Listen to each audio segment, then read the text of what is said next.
4টা ডিমের একটা পুডিং বানাবো আর 4টা ডিম দিয়ে একটা কেক বানাবো। একসাথে বানাবো কেক পুডিং। আমার হাজব্যান্ডের ফ্রেন্ডের বাসায় দিব।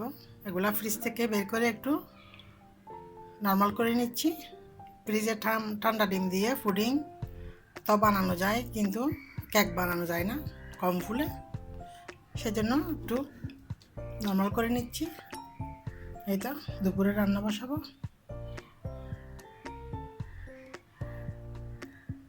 রান্না খাওয়ার জন্য পানি ফুটিয়ে নিলাম সকালবেলা।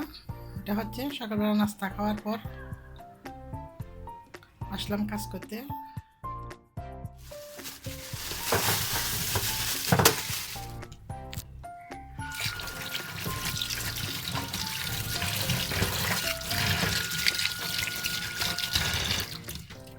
আসসালামু আলাইকুম, শুভ সকাল সবাইকে। আপনারা সবাই কেমন আছেন? যে যেখানে আছেন সুস্থ আছেন, নিরাপদে আছেন, আলহামদুলিল্লাহ আমি ভালো আছি। মুরগিগুলা কেটে নেব। মুরগিগুলো কেটে রান্না করতে আসলাম। এটা বিড়ালের জন্য রাখবো, আর এগুলা একটু ভাজা ভাজা করে রান্না করবো দুপুরে আমাদের জন্য। বিড়ালের জন্য মাংস সিদ্ধ করে নিলাম। ভাত রান্না হয়ে গেছে, আজকে একটু তাড়াতাড়ি রান্না বসাইছি, কেননা নাস্তাটা বানাবো সেই জন্য। ভাত রান্না হয়ে গেলে তারপর নাস্তাটা বসাবো। মুরগির পাগুলো পরিষ্কার করে দেবো।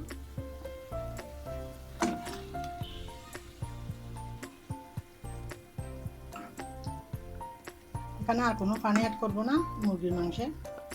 এই মরিচ মশলাগুলো দিয়ে কষিয়ে রান্না করে নেব। মাংসের থেকে একটু হালকা পাতলা জল বেরোবে। কালকের মুরগির মাংস দিয়ে মূলা রান্না আছে, সেজন্য আর বেশি একবারে কষা কষা করে রান্না করে নিব।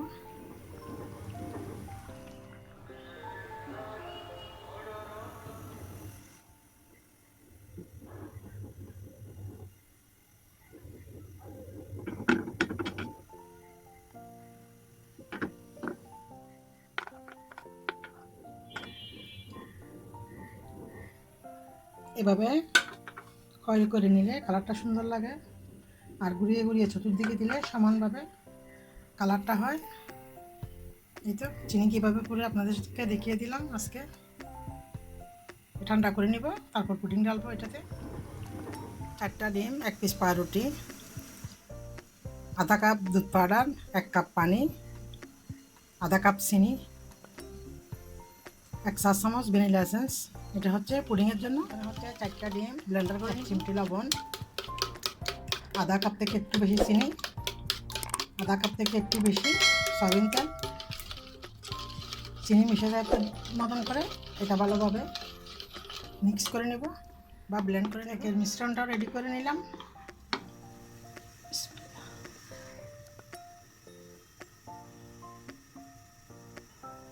আগে দিব পুডিংয়ের গুলা, তারপরে দিব কেকের গুলা, উপরে দিব।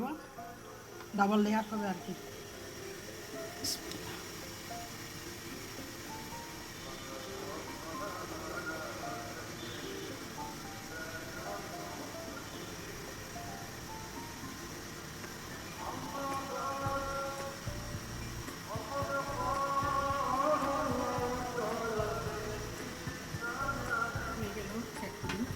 এটা চুলা বন্ধ করে দিব। 10-20 মিনিট এখানে রাখবো, ময়েশ্চারাইজার হবে এগুলো। চুলা বন্ধ করে দিচ্ছি।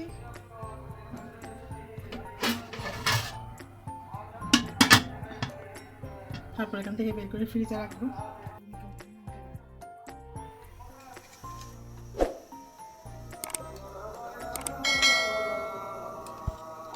চতুর্দিকে আলাদা হয়ে গেছে,